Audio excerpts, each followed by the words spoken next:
करें दर्शन तुम्हारा हम, अभी दिल भरा ही नहीं, अभी दिल भरा ही नहीं, करें दर्शन तुम्हारा हम, अभी दिल भरा ही नहीं, अभी दिल भरा ही नहीं।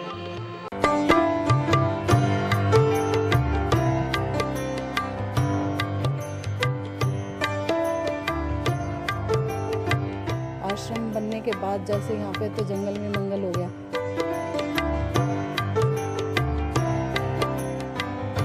जिसका बापूजी है उसका कोई बिगाड़ने वाला नहीं। और ब्रेक के बाद एक बार फिर से आपका स्वागत है।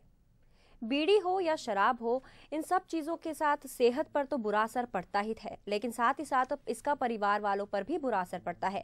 अगर आपके परिवार का कोई सदस्य शराब या सिगरेट लेता है तो आप परेशान रहते हैं, क्योंकि इसका उसकी सेहत पर बुरा असर पड़ता है। लेकिन अगर रजोकरी की बात करें तो रजोकरी की रज अब पूरी तरह से पवित्र हो चुकी है। आलम यह है कि इस गाँव में बड़ी तादाद में लोग शराब और बीड़ी सिगरेट छोड़ बापू की शरण में आ चुके हैं।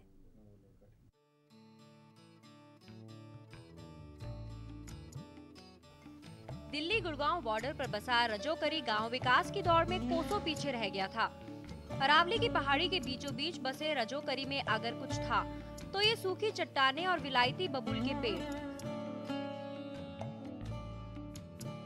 इन पेड़ों के कटीले स्वभाव का असर यहाँ के लोगों पर भी साफ देखा जा सकता था।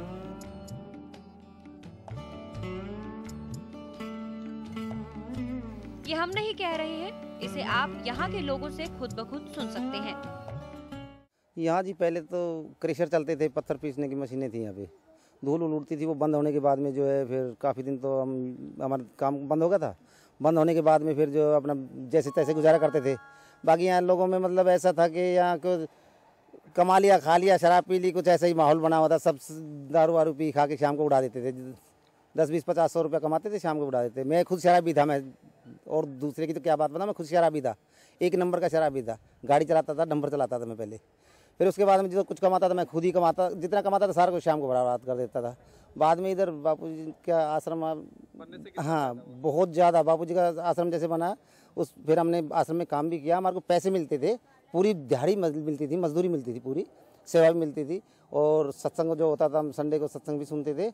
तो बापूजी का जब टीवी पे प्रवचन सुनते थे शुरू में, तो हमारे को प्रवचन सुनते सुनते मेरी तो ऑटोमेटिक ऐसी आदत बन गई कि वो शराब तो छूट गई, ऑटोमेटिक छूट गई शराब तो जो है। रजोकरी की रज आज पवित्र हो चुकी है। सैकड़ों लोग शराब छोड़ चुके हैं। बड़ी तादाद में लोगों ने बीड़ी सिगरेट पीना बंद कर दिया है। लोग किस तरह से बदले और इस चौंकाने वाले बदलाव के पीछे कौन सी शक्ति काम कर रही थी?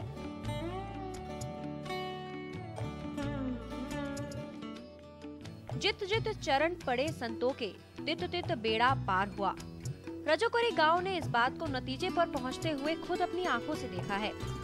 कभी हत्या, डकैती और अपहरण का गढ़ रहा रजोकरी किस तरह से बदलकर शांति और स्वभाव का केंद्र बन गया, ये अब किसी से छिपा नहीं है। संतों का काम लोगों में शांति, सद्भाव और भाईचारा पैदा करना है। बापू अपनी इस मुहिम में पूरी तरह कामयाब रहे। रजोकरी के लोगों के लिए बापू ने जो सपना देखा था, आज खुद गांव के लोग ही उसे पूरा होते हुए देख रहे हैं। आशीष सिन्हा के साथ Pallavi Tyagi, A to Z news, Delhi.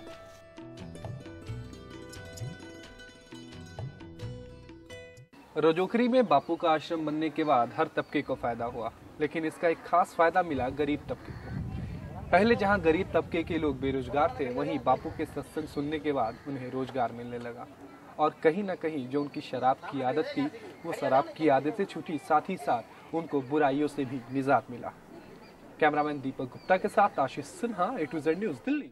और आश्रम की बड़ाई करते हुए गांव वाले सीना तान कर कहते हैं कि आश्रम ने उन्हें रोजगार के साथ साथ जिंदगी जीने का रास्ता भी दिखाया।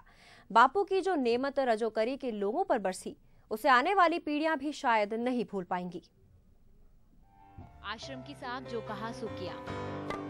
रजोकरी में अगर सबसे बड़ी कोई चीज देखने को मिली तो वो है आश्रम की साख। यही साख है जिसके चलते आश्रम के बनने से लेकर आज तक गांव के लोग बापू के मुरीद रहे हैं। दरअसल बापू ये समझ चुके थे कि गांव की सबसे बड़ी समस्या यहाँ की बेरोजगारी है। इसी बेरोजगारी के चलते यहाँ अपराध और बाकी रूढ़ियां पनपी थी। लेकिन जैसे ही बापू ने आश्रम की नींव रखी, वैसे ही गांव के गरीब लोगों के लिए रोजगार का एक स्थायी विकल्प भी तैयार हो गया। क्रेशर चलते थे, पत्थर पीसने की मशीनें थी यहाँ पे, धूल उड़ती थी। वो बंद होने के बाद में जो है फिर काफ़ी दिन तो हमारा काम बंद हो गया था। बंद होने के बाद में फिर जो अपना जैसे तैसे गुजारा करते थे। फिर हमने आश्रम में काम भी किया, हमारे को पैसे मिलते थे, पूरी दिहाड़ी मिलती थी, मजदूरी मिलती थी, पूरी सेवा भी मिलती थी। और सत्संग जो होता था, हम संडे को सत्संग भी सुनते थे। एक दिया वहाँ जहाँ अभी भी अंधेरा है। अरावली की गोद में बसा रजोकरी गांव इस बात की जरूरी शर्तें पूरी करता था। यहाँ अशिक्षा, अपराध, बीमारी और बेरोजगारी वो सब कुछ था, जहाँ बापू की कृपा का बरसना सबसे ज्यादा जरूरी था। लेकिन पिछले 15 सालों में अब ये सभी समस्याएं रजोकरी के लिए कोई मायने नहीं रखती। गांव के बहुत से पुरुष और महिलाएं आश्रम में काम कर गांव में रहते हुए ही रोजगार भी हासिल कर चुके हैं। आश्रम की बड़ाई करते हुए गांव वाले सीना तान कर कहते हैं कि आश्रम ने उन्हें रोजगार के साथ साथ जिंदगी जीने का रास्ता भी दिखाया है। और इससे तो ये साफ है कि बापू का आशीर्वाद जिसे भी प्राप्त होगा उसकी जिंदगी सुखमय रहेगी। फिलहाल इस पेशकश में इतना ही। पल्लवी त्यागी को दीजिए इजाजत। नमस्कार।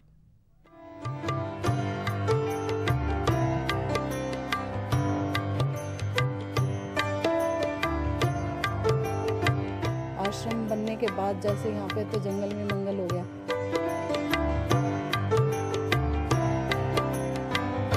जिसका बापू जी है उसका कोई बिगाड़ने वाला नहीं।